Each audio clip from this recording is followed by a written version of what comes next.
지난 시간에 했던 내용 연결시켜서 다시 한번 점검을 하고, 이제 오늘까지 하면은 일단 이 도형 특강까지 해서 수업이 중강이 됩니다. 그리고 이제 다음 주 하고 연말은 이제 집에서 했던 거 다시 한번 복습하면서 이제 단원 풀어보고, 이게 방학을 맞이하는 거지. 그리고 이제 방학 때 공통수학 1이랑 공통수학 2가 전체적으로 진행이 될 거야. 공통수학 1은 이제 너네들 바로 내신하고 직결되는 파트니까 일단은 첫 번째 시험을 제일 잘 보는 게 중요해. 중간고사를 제일 잘 보는 게 중요하고, 근데 중간고사를 잘 보면, 근데 중간고사 범위가 너네가 식계산이 많다 보니까 중간고사 쪽은 문제 많이 푼 애가 점수가 잘 나와. 개념이 막 복잡하게 응용되고 꼬이고 그런 스타일보다는 조금 문제 스타일 자체가 좀 응용 문제 쪽이 많이 나오다 보니까 많이 풀어본 애가 점수가 잘 나와. 그럼 이제 기말고사도 그러면 되겠지라고 생각하다가 학생들이 많이 낚이지. 기말고사는 많이 푸는 것보다는 그 논리를 적용하는 훈련을 하는 게 되게 중요해. 식의 변화라든가 방정식, 부등식 파트가 일단 기본 파트로 들어가서 응용 문제가 나오거든. 거기에다가 경우의 수하고 행렬 파트는 그게 그냥 식 계산으로 들어가는 게 아니라 그 논리와 사고력을 측정하는 단원이야. 그러다 보니까 그쪽은 좀 고민을, 생각을 정확하게 하는 훈련을 하는 게 중요해. 방학 기간 동안 일단 1학기 수학에 집중을 해야 돼. 개념도 집중을 하고 문풀도 집중을 하고 논리나 그런 것들도 집중을 하고, 기말고사, 중간고사를 연결해야 되니까 그게 제일 포커싱이고, 공통수학 2는 그냥 저런 게 있구나 개념에 집중을 해. 그럼 실제적으로 공통수학 2에 완벽하게 집중해야 되는 단계는 썸머 때.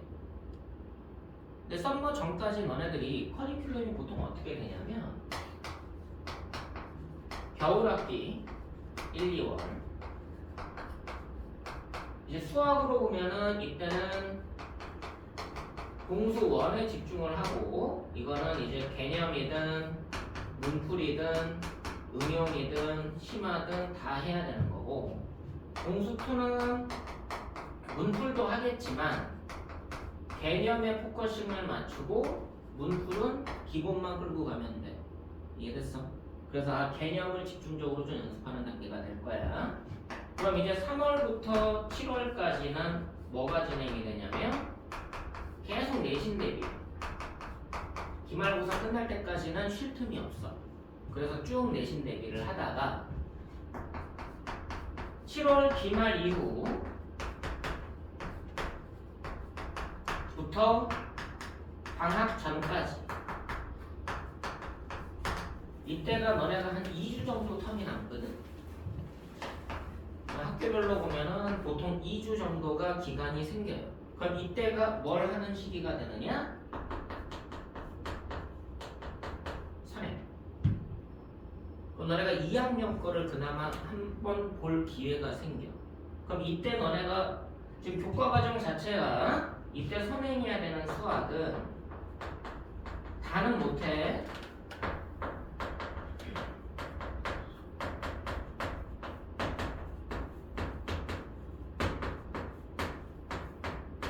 가로친 거는 이과. 그럼 너네가 이때 선행할 거는 일단 뭐냐? 얘를 먼저 봐야 돼.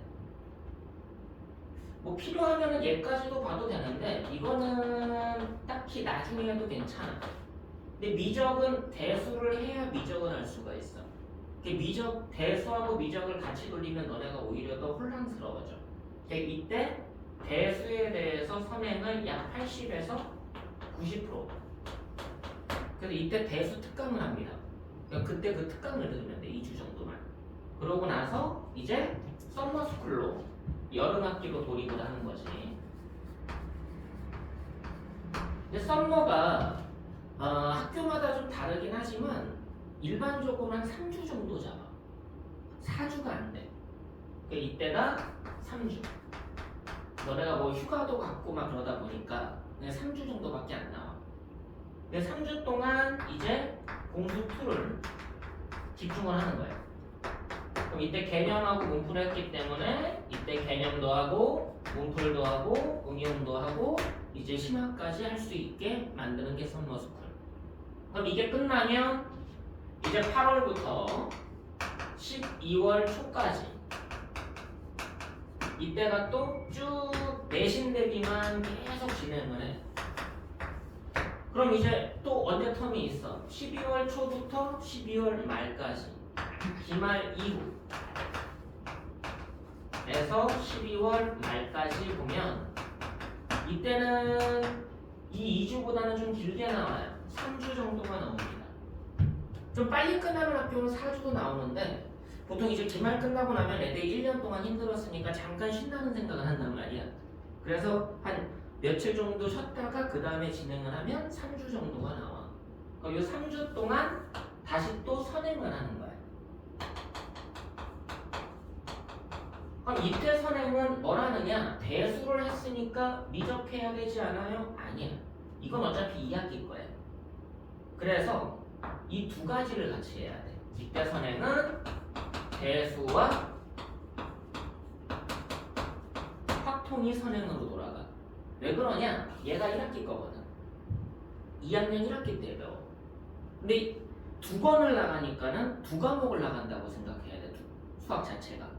두 권이 아니라 두 과목이 되는 거예요. 이게 양이 많겠지. 근데 여기까지 하면은 선생님 그럼 2학년 윈터 때는 겨울학기 때는 뭘 해야 되나요? 이때가 세 과목이 같이 돌아가. 대수, 확통, 미적. 이 세 개가 같이 돌아가야 돼. 근데 이제 이 세 개가 수능 범위예요. 수능에는 이 세 개가 출제가 돼. 물론 공수를 베이스로 해서 얘네들이 연계가 되겠지. 공수 1, 2하고 이 세 과목은 수능 범위가 되는 거예요. 기하는 어떻게 합니까? 이거는 이제 이과들만 방학 때 특강으로 진행해요. 이거는 필수 과목이니까 무조건 해야 되고 이거는 이제 선택 과목이 되는 거예요. 그럼 문과는 어떻게 되나요? 뭐 경제 수학이라든가 인공지능 수학이라든가 그런 진로 선택 과목이 따로 있어. 그래서 이거 안 하고 다른 걸 선택하기도 한단 말이지. 그래서 근데 기하가 어렵냐? 만약에 여기까지 선행이 된 애들은 이 시기에 기하도 특강을 따라. 그래서 지금 하고 있는 학생 중에는 어떤 애는 기하 특강을 들어. 근데 어떤 애는 뭐 확통 특강을 들어. 어떤 애는 대수 특강을 들어. 그렇게 해서 특강이 깔리는데 기하 특강은 이과 애들만 특수하게 하다 보니까 근데 학생들이 조금 예전에 학부모님들이나 만약에 선배들이 있고 친척들이 있으면 난도를 기하는 어려워 이건 매우 어려워 진짜 어려워 미적분 이게 수투인데 지금 너네한테는 이게 수투고 대수 이게 수원이고 얘보다는 얘가 더 어려워. 그 전에는 얘네들이 선택을 기하냐 확통이냐 미적분이냐 이렇게 해서 선택을 했었거든. 그럼 수능에 출제되는 게 이렇게 출제되거나 이렇게 출제되거나 이렇게 출제되거나 셋 중에 하나야. 그럼 문과는 이쪽 거라고요. 이과는 이거라거나 이거란단 말이지. 근데 학생들이 기하를 더 어렵다고 생각을 해. 기하가 미적분보다 어려워. 확통이 미적분보다 쉬워. 그러니까 문과 애들이 확통을 많이 선택을 했겠지. 근데 너네는 이게 그냥 필수 범위가 돼버린 거야. 요 세 개가 그냥 수능 범위가 돼버린 거야. 얘네들은 수능 범위가 아니야. 이해됐어? 선생님 그럼 저 이과인데 2학기 때 기하를 선택해야 되나요? 기하 어렵지 않나요? 예전에는 기하하고 미적분하고 확통 요 순서였다면 지금 순서가 좀 바뀌었어.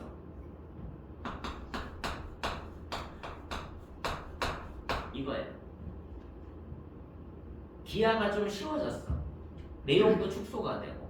그러니까 기하를 만약에 기하는 좀 어려울 것 같아 라고 고정관념이 있으면 그거 벗으라는 얘기야. 생각보다 쉬워. 물론 어려운 문제는 다 어려워. 공수 1만 해도 어렵고 공수 2만 해도 어려워. 그냥 객관적인 어려움을 얘기하는 게 아니야.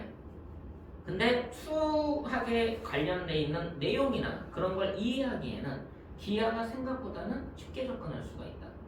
그러니까 수학에 대한 두려움을 좀 떨치라는 얘기야. 상대적으로 호불호가 많이 갈리는 거는 확통이야. 솔직히 말하면 확통이에요. 확통은 이해가 안 가는 부분도 더러 많아. 그러니까 논리적으로 왜 저건 저렇게 되지? 문제 풀다 보니까 도무지 이해가 안 가는 부분이 덜어 있어. 근데 그 부분은 너네가 수업을 어떻게 듣느냐에 따라 좀 달라지는 게 맞거든. 근데 확통을 제대로 설명할 수 있는 분들이 많진 않아요. 선생님들 중에. 왜냐면 확통을 제대로 배워서 가르치는 게 아니야. 본인 스스로 그냥 알고 있는 확률 통계를 가르쳐서 그래. 그럼 수학적으로 설명하는 방식이 좀 다른데 그 부분은 따로 연구를 해야 되는데 그 연구가 어떻게 보면 좀 되게 힘든 과정 중에 하나다 보니까 연구를 안 하시는 분들이 많아. 근데 알고 있는 지식으로 확률 통계를 설명을 하는 거지. 그러다 보니까 확률 통계를 학생들도 받아들일 때 선생님께서는 이거는 그냥 알아야 되는데 나는 그냥 이해가 안 되는 거야. 난 모르겠는 거지. 그러니까 그게 매칭이 안 돼. 그래서 어려워하는 거야. 그러니까 그 부분만 조금 주의를 하면 확통이 더 어려운 이유는 내용이 많아. 내가 지금 얘기하는 내용상 그 사이즈를 말하는 거야. 만약에 미적분의 내용이 10이라고 봤을 때는 확통 내용이 한 7 정도 돼요. 이 미적분은 양이 너무 많아. 그러다 보니까 어려워하는 게 할 게 많으니까. 그럼 기하는 어느 정도 되느냐? 5에서 6밖에 안 돼. 내용이 확 줄다 보니까 저거밖에 안 돼. 그러니까 상대적으로 할 양이 줄지. 그러니까 반복하기가 쉬우니까 내용 이해가 좀 더 쉬워지는 거야. 그렇게 생각하면 돼. 그러니까 이제 너네가 나중에 이 흐름을 갖고서 선행을 언제쯤 하면 될지를 가닥을 잡고 가. 근데 이 선행이 중학교 때부터 되어 있는 애들이 있어. 그런 애들은 이 흐름을 좀 더 빠르게 가겠지. 근데 저는 선행이 안 되면 괜찮을까요? 걱정하지 마. 아무 상관없어. 너네들은 좀 더 걔네들이 선행이 많이 돼 있는 좀 더 빨리 가겠지. 좀 더 빨리 가지만 쫓아가기에 어렵진 않아. 걔네들은 같은 점수를 맞기엔 어렵진 않아. 근데 그게 아니라 진짜 괴물들이 있어. 괴물들. 걔네들은 어차피 넘사벽이야. 각 학교에 보면은 상문고는 보통 한 학년에 괴물이 5명 정도거든. 그 5명은 어차피 못 넘어. 물론 점수적으로는 비슷하게 만들 수는 있어. 근데 결과적으로 보면 걔네들은 앞서기가 되게 힘든 애들인 거야. 근데 그 5명 없다고 해도 대학교 가는데 아무 지장이 없거든. 좋은 대학 가는데 서울대 가는데 뭐 연대 고대 가는데 아무 지장이 없거든. 그거를 좀 신경을 쓰고 그리고 너네 학년에는 뭐가 더 적용이 많이 되냐면 세특. 고등학교면 세특을 좀 잘 챙겨야 돼. 이게 원래 이 평가라는 거를 보면 두 가지가 있는데요. 정량평가가 있고 정성평가라는 게 있어. 들어봤니? 저런 거 못 들어봤지? 정량평가라는 건 뭐냐면 내가 이 공부를 해서 몇 점 이상 나왔어. 그 점수로 평가하는 거야. 그냥 딱 단순하게 얘기하면 나 이 공부해서 몇 점 이상 나왔고 A 받았고 1등급 받았고 그러니까 그거를 내세우는 거야. 그럼 그 성적표를 보고서 얘는 1등급 받았고 점수가 얼만큼이고 전체 몇 명 중에 몇 등 했고 그거를 보려고 하는 게 정량평가. 양으로 따지는 거야. 공부한 양, 목표. 이해됐어? 근데 정성평가는 뭐냐면 얘가 성적은 생각보다 그렇게 좋진 않아. 1등급은 아니야. 뭐 2등급이야. 근데 뭐 성취도는 그래도 A야. 아니면 B야. 그럼 그렇게 잘했다고 보진 어렵잖아. 맞아 안 맞아? 근데 얘가 우리 대학에 이 과를 오기 위해서 만약에 수학과라고 치자. 수학과를 오기 위해서 얘가 어떤 준비를 했는지를 보는 거예요. 얘가 얼마나 수학과를 오기 위한 노력을 했는지, 얼마나 관심을 갖고 있는지. 나 솔직히 대학을 왔는데 이 과에 관심이 없이 점수 맞춰서 들어온 애들도 있단 말이야. 그럼 걔네들은 사회에 나가서도 이 과를 내세우려고 하는 게 아니라는 거지. 이 과를 기준으로 해서 사회에 진출하려는 게 아니라는 거예요. 근데 나는 진짜 수학이 너무 좋아. 수학을 어떻게든 연구하고 발전시키고 수학을 잘하게 만들고 그런 목표를 갖고 있어. 그럼 그게 세특에 나온다는 얘기야. 내가 수학과를 가기 위해서 어떤 노력을 기울였는지 세특에 쓰여진다는 거지. 그럼 그걸 본다는 거예요. 공부는 너네들이 이렇게 해보면 알겠지만 초등학교 때 되게 잘하는 애가 있어. 그럼 중학교 때도 되게 잘하니?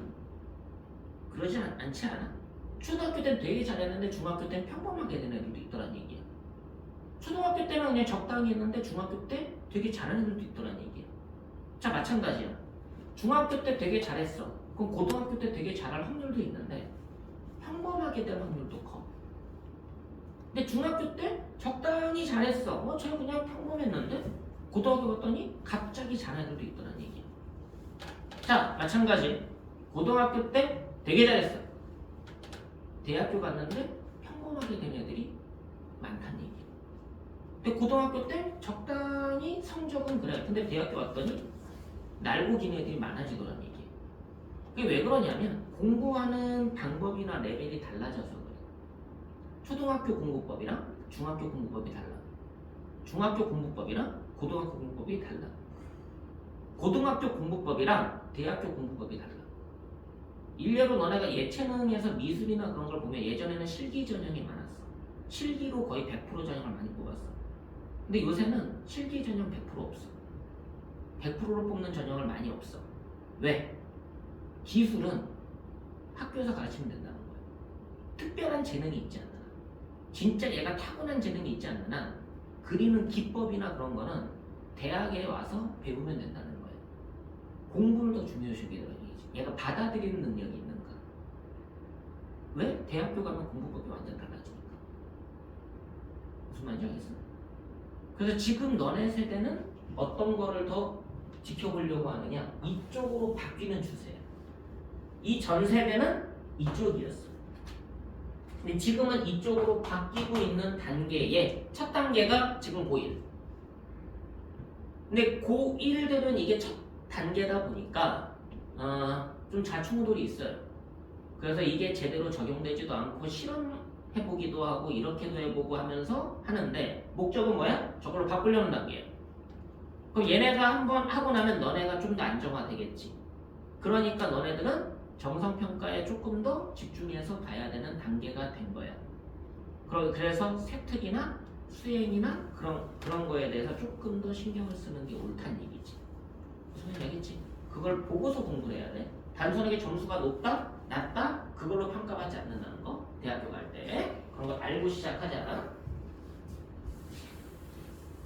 자, 그래서 선행이 많이 안 돼 있다고 걱정하지 마. 고등학교 공부는 선행이 많이 돼 있다고 해서 점수가 잘 나오는 공부가 아니야. 공부 방법이 달라져야 돼. 중학교 때 공부 방법이랑 조금 달라져야 된다라는 것만 조금 신경을 써. 그래서 일단은 공부를 잘하기 위한 고등학교 공부를 잘하기 위한 첫 번째는 뭐냐? 성실성이에요. 성실하지 않은 애는 머리가 아무리 좋아도 올라가는 데 한계가 있어. 그 점수의 기복이 되게 커져. 그럼 걔는 정성평가에서 높게 받질 않아. 근데 성실한 애는 처음에는 성적이 그냥 적당히 나오더라도 그 다음부터 계속 치고 올라가게 돼 있어. 공부는 양이야. 일단 양을 채우려면 성실해야 돼. 그래서 양을 먼저 채우기 위해서 성실성을 가져라. 두 번째는 이제 성실하게 꾸준하게 하다 보면 머리는 좋아져요. IQ가 타고난 IQ가 태어났을 때 가진 IQ가 계속 가지 않아. 머리 쓰는 힘이 점점 커지면서 IQ가 덩달아서 높아져. 그게 신기한 결과야. 그러니까 내가 머리가 나빠요 그런 말 쓰지 마. 그냥 나는 내가 성실하게 하면 점점 내 머리가 생각하는 힘이 업그레이드가 되게 돼 있어. 근데 성실하지 않은 애는 그걸 찾기가 되게 힘들어. 그러니까 지금 일례로 내가 가르치는 학생 중에서 고1 때 예전에 9등급제에서 7, 8등급 하던 애들이 있어. 수학이. 그럼 걔네들은 수학을 진짜 못하는 애들에 들어가거든. 그럼 일반 학원에 가면은 얘는 그냥 레벨로 구성했을 때 제일 하위반에 들어가. 그럼 하위반에서 할 수 있는 수학은 기본 수학밖에 없어.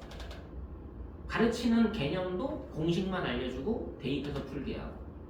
그럼 걔네들이 올라갈 수 있는 한계는 정해져 있단 말이지. 근데 나는 그렇게 구분하지 않아, 반을. 얘가 어떤 욕심을 갖고 있는지, 얘가 얼마나 성실한지. 그럼 얘가 아무리 낮은 등급을 갖고 있다고 해도 나는 그냥 잘하는 애들은 같이 놓고 수업해. 왜? 얘 목표가 그건 아니거든. 얘도 잘하고 싶고 욕심 있고 얘네들처럼 만들고 싶은 게 목표거든. 근데 걔네가 1학년 때는 잘하는 애들이 얘를 보고서 쟤가 왜 우리 반에 있지? 라는 물음표를 던져. 그럼 내가 얘기를 하지. 얘가 지금 너네보다 떨어질지 몰라도 얘 그만큼 욕심 있게 하는 애니까 2학년 되면 너네하고 비슷하게 만들어질 거야. 안 믿어. 왜? 지들은 중학교 때, 초등학교 때 진짜 잠 안 자고 엄마가 학원 가라는 거 밤새 다니면서 울면서 과제하고 그러면서 선행해가지고 이만큼 왔는데 얘는 그 정도도 안 했는데 될 거라고 하는 게 말이 안 된다고 생각하는 거야. 근데 내가 그걸 보여줘. 그럼 얘가 2학년 되면 얘네들이랑 같이 막 토론하면서 공부해. 자기가 풀었던 거 얘네들이 못 푼 거 막 토론하면서 공부하게 돼. 그럼 얘들이 이제 그때부터는 인정을 하는 거야. 근데 얘는 딱 두 가지만 갖고 있어. 성실함, 욕심. 그 두 가지만 있던 애. 그럼 7등급도 얘네 상위권처럼 토론하는 단계로 올라가는데 1년에서 2년 사이가 걸려. 근데 그 성실하지 않으면 못 버텨. 그거는 하다가 나 안 되나 봐. 너무 힘든데. 쉬고 싶은데. 과제 있는데 이거 나 쉬었다 할래. 나 못하겠어. 그건 성실성이 담보가 돼야 돼. 성실한 애는 항상 그렇게 만들어지더라는 얘기야. 근데 그거를 만들어지는 케이스를 내가 만들어내는 거죠, 어떻게 보면. 근데 걔가 일반 학원에서 그냥 하위반에 있어서 계속 있었으면 걔는 계속 하위권이었을 거야. 그리고 울며 불며 난 안 되나 보다 하고 포기를 했겠지. 근데 나는 그런 애들을 컨택하는 눈이 있어. 그러니까 얘네가 공부를 못한다 잘한다 난 그게 중요하지 않아. 난 수학을 머리가 좋다고 잘한다고 보진 않거든. 머리가 좋은 애는 조금 더 빨리 가는 거지 걔네가 잘한다는 보장은 없어. 근데 대학을 가기 위한 도구로 수학을 하는 거니까 거기 목표에 맞춰주면 되는 거잖아. 내가 이 대학을 가기 위해서 수능에서 1등급이 나오면 돼. 그럼 1등급을 만들어주면 돼. 근데 그 1등급을 만든 게 머리가 뭐 나쁘다고 못 만드는 게 아니더라는 얘기야. 나는 그걸 계속 만들어 왔거든. 그러니까 어떻게 보면 선생님들이 되게 신기해. 어떻게 저런 애를 1등급을 만들어요? 얘 성실하잖아요. 욕심도 있잖아요. 그럼 만들어줘요. 근데 그거를 처음에는 잘 안 믿으셔. 왜? 불가능하다고 보시거든. 물론 공부 잘하는 애 만드는 게 더 편하긴 해. 내가 힘들어. 내가 힘든긴 한데 걔도 잘하고 싶어서 그런 거잖아. 근데 걔네들은 오히려 하라는 대로 더 잘하더라는 얘기야. 그러니까 만들기가 더 쉽더라는 얘기지. 그래서 결과적으로는 1등급까지 항상 만들어줬어. 그러니까 이 선생님들이 처음엔 물음표였다가 나중에는 진짜 되네? 근데 그게 매년 있어. 그런 애들이 매년 나와. 희한하게. 그런 애들 많이 가르치진 못해. 신경이 되게 많이 쓰이니까. 근데 그런 애들이 매년 나와. 그리고 2, 3년 후에 항상 결과가 나와. 그러니까 선생님들이 그걸 한 10년간 지켜보니까 되는구나 라는 걸 그렇게 만들 수 있구나 라는 걸 선생님들이 이제 아시게 되는 거예요. 근데 거기 내가 딱 목표로 두는 건 딱 하나야. 성실하냐 안 하냐. 욕심 있냐 없냐. 뭐 수학적인 머리가 있냐 없냐 그건 절대 중요하지 않아. 내가 가르치는 데 있어서. 그러니까 너네들이 수학 공부하는 데 있어서 저는 수학적으로 좀 이해도가 좀 부족한가 봐요. 아무 상관없어. 그거는 아무 상관없어. 단지 하고자 하는 욕심. 하려고 하는 마음. 그것만 있으면 돼. 그럼 당장은 1등급이 아닐지라도 기간이 지남에 따라서 내가 그 1등급의 목표를 설정해 줄 거야. 지금 1학년 너네보다 1년 선배지. 그 친구가 1학기 중간고사 끝나고 왔어요. 상봉고 이제 다니는데 그 친구는 뭐 선행이 많이 안 돼 있고 그러다 보니까는 1학기 초반이었나? 1학기 개학하고 왔다. 3월에. 동네 학원 다니다가 이제 온 거야. 그러니까 선행이 안 돼 있지. 근데 얘가 진짜 성실해. 근데 아직은 만들어진 게 없으니까 선행도 많이 안 돼 있고. 얘가 중간고사가 한 3등급 나왔어. 지금 5등급제에서 3등급이야. 예전에 9등급제로 보면 5등급에 해당된다고 보면 돼. 딱 중간인 거야. 근데 얘는 일단 한 게 없으니까. 근데 일단 되게 성실해. 그래서 이 정도면 되겠다 싶어가지고 하는데 물론 기말고사 때도 3등급은 3등급 나왔어. 근데 2등급에 가까운 3등급이 나왔어. 조금은 오른 거지. 그리고 썸머스쿨 끝나고 2학기 중간고사를 봤죠. 2등급 나왔어. 2등급 중간쯤에 위치한 2등급인 거야. 이번에 기말고사 봤지? 근데 기말고사를 봤는데 처음에는 1등급이 나왔어. 기말고사가. 근데 상공고 마지막 서술형 문제가 오류가 났거든. 문제 출제가 잘못됐어요. 근데 그것 때문에 그 시험, 그 문제를 재시험을 봤어. 그럼 그 문제를 재시험 봤다는 얘기는 비슷한 문제로 내니까 애들이 연습해서 오겠지. 그래서 많은 학생들이 맞췄어. 그래서 그 재시험 결과 그래서 2등급이 나왔어. 재시험 안 봤으면 1등급인데 억울하겠지? 그래도 1등급에 가까운 이제 2등급을 맞은 거잖아. 그래서 이제는 내가 확언을 했어. 너 2학년부터는 무조건 1등급이다. 근데 처음에 3등급이었던 애가 이제 1등급이다 라는 말을 들으면 기분이 어떻겠어? 되게 좋을 거 아니야. 근데 걔는 딱 하나 되게 성실해. 근데 국어 원장님도 놀래. 수학을 잘하게 되니까 국어도 덩달아서 사고력이 들어. 근데 국어하고 수학이 둘 다 사고력을 측정하는 거거든. 그러니까 이게 시너지가 나오더라는 얘기야. 그럼 국어 성적이 상대적으로 기말고사 때 좀 안 나왔어. 중간고사 때까지는 잘 나오다가. 근데 상공고가 워낙에 어려워서 그러긴 한데 2학년 되면 얘 국어 실력도 비약적으로 늘어날 거란 얘기야. 근데 걔는 머리 쓰는 힘이 뭐 좋다? 그 정도까지 아니었거든. 그냥 평범하고 그냥 나쁘지 않다. 근데 어느 순간 보니까 머리 쓰는 힘이 되게 빨라졌어. 그래서 수학을 이렇게 질문하다 보면 보이거든. 설명하고 막 질문하고 내가 설명하고 알아듣는 힘이나 얘가 물어보는 거나 그런 걸 보면 머리 쓰는 회전 속도가 보이거든. 얘가 생각보다 내가 생각한 건 2학년인데 2학년 때 2학기 기말고사 정도의 목표를 갖고 있었거든. 근데 조금 빨리 성장을 한 거야 얘가. 내가 빨리 성장한 이유는 딱 하나. 내가 생각했던 성실함보다 더 성실해. 머리 차이는 신경 쓰지 않는데 내가 생각했던 성실함보다 더 성실하더란 얘기야. 그래서 역시 성실함이 가장 큰 힘이다 라는 걸 다시 한번 느끼게 되는 거지. 얘는 성장이 더 빨라졌어. 내가 예측하던 것보다. 근데 얘는 2학년부터는 무조건 1 찍고 갈 거야. 그러니까 너네들이 다른 것보다 일단 성실함을 주 무기로 삼아라. 그러면은 진짜 너네들이 원하는 대학 가는 데 있어서 수학으로 더 도움이 되게 하면 했지. 이게 걸림돌이 되진 절대 않을 거란 얘기야. 알겠지?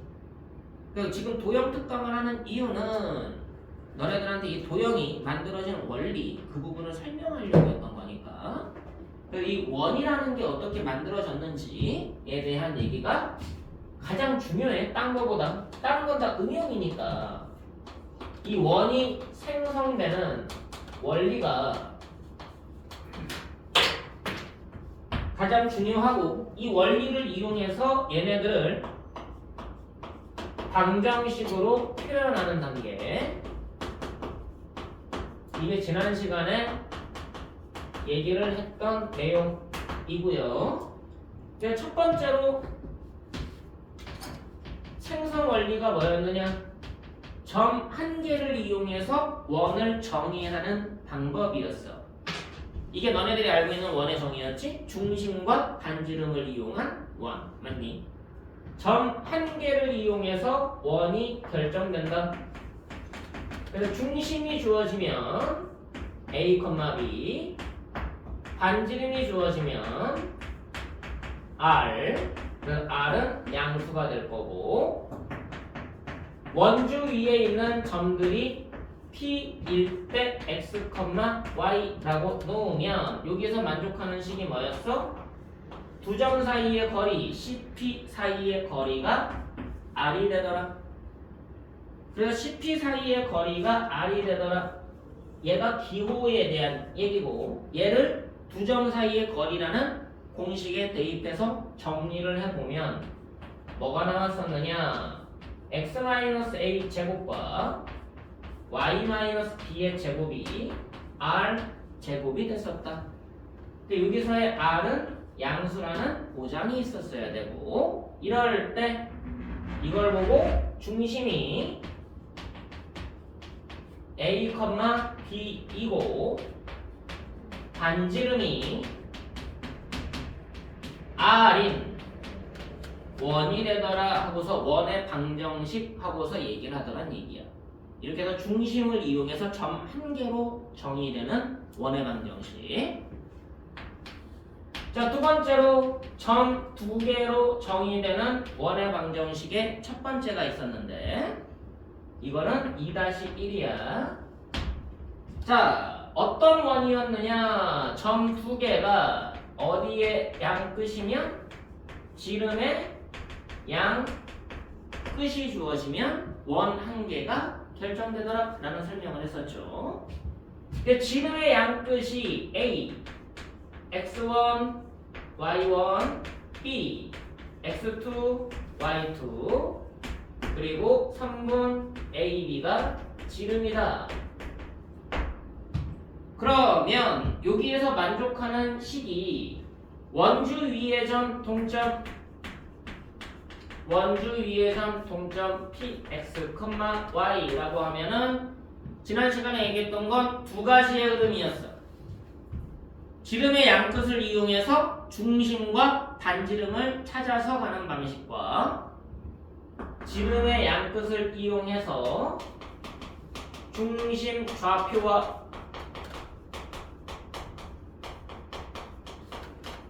반지름 길이를 찾고 방금 왼쪽의 방식으로 방정식으로 표현하는 방식이 있었다. 기억나지? 기억나나? 근데 ABP의 관계가 ABP 점 3개니까 일반적으로 삼각형이 만들어질 건데 저 삼각형은 한 변이 지름이기 때문에 중심각과 원주각 성질에 의해서 각 P가 90도가 됐었다. 맞니? 맞아 안 맞아? 그래서 직각 삼각형이 됐었잖아. A, B, P로 구성된. 머릿속에 그려져? 지난시간 설명했기 때문에 굳이 그림을 표현 안 하는 것 뿐이야? 그럼 여기에서 보면 이론이 뭐냐? 삼각형 APB가 각 P가 90도인 직각 삼각형이기 때문에 만족하는 식이 피타고라스의 정리에 의해서 AP제곱 PP제곱 이퀄 AB 제곱을 만족하더라. 그럼 얘를 이용해서 거리를 이용해서 방정식으로 나타내서 정리해 보면 뭐가 나왔었느냐?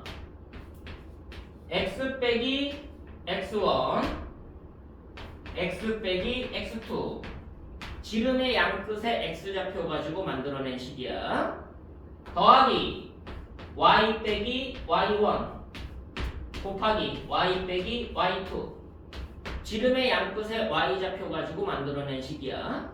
이퀄 0 되더라 라는 사실을 알게 되는데 얘가 지름의 양끝이 x1, y1, x2, y2인 원의 방정식이 되더라. 그 원의 방정식 나타내는 방법까지. 세 번째로 점 두 개로 원을 만드는 데 있어서 얘는 교과 과정에서 없어진 표현이라고 그랬어. 점 두 개로 만들어지는 원의 방정식. 얘는 아폴로니우스의 원이라고 얘기를 하죠. 얘가 없어진 이유는 외분점 이론이 없어졌었기 때문에 교과에서 빠진 거기는 한데 얘를 이용한 문제가 나오면 얘를 이용해서 푸는 게 시간적으로는 한 절반 정도가 효율이 생겨요.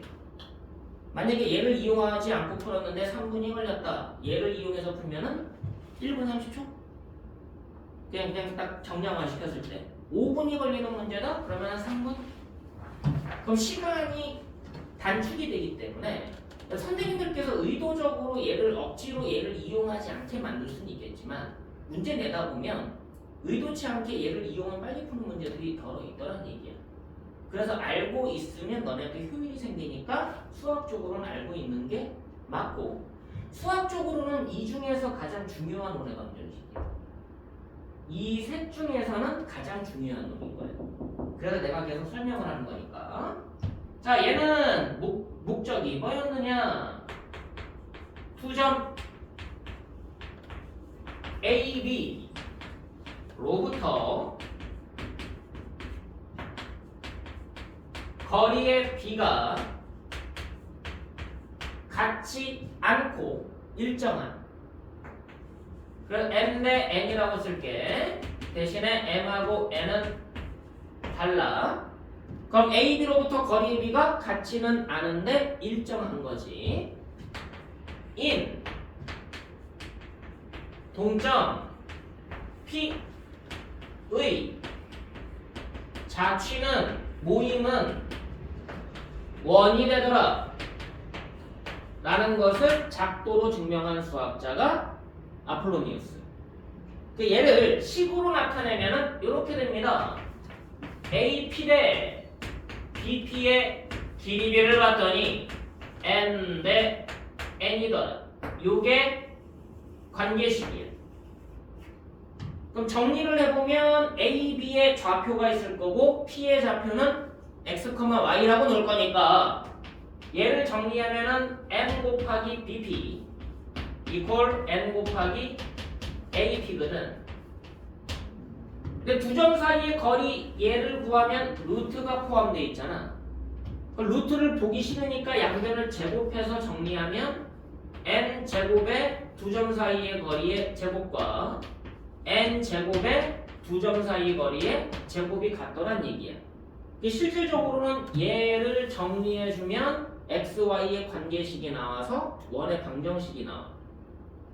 이 방법이 첫 번째 방식이야. 이 방법이 첫 번째 방식. 근데 이게 느리거든. 이게 느려요. 나중에 다시 하겠지만 여기에 관련된 두 번째 방식이 중요한 거야.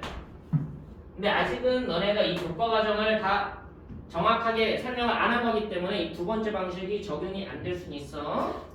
이 문장이 실제로는 이 문장으로 바뀐다라는 것만 기억해도 두 점 AB로부터 거리의 B가 M 대 N인 점의 자취는 어떻게 되느냐? 두 점 AB에서 성분 AB가 결정이 되겠지. 성분 AB를 지금은 쓰지 말고 일단 봐. M 대 N으로 내분한 점이 C. 그럼 이거는 너네가 내분점 구하는 공식으로 찾을 수가 있잖아. 맞지?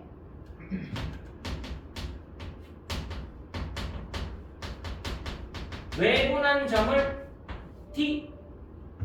이 외분이라는 것은 이제 내분으로 바꿔서 공식을 적용해도 답은 나와. 근데 외분점 구하는 공식이 따로 있어. 이건 추가로 설명할 거야 나중에. 왜냐면 이걸 알아야 빨리 풀기 때문에. 이거는 교과 외가 되는 거야. C하고 D를 찾으면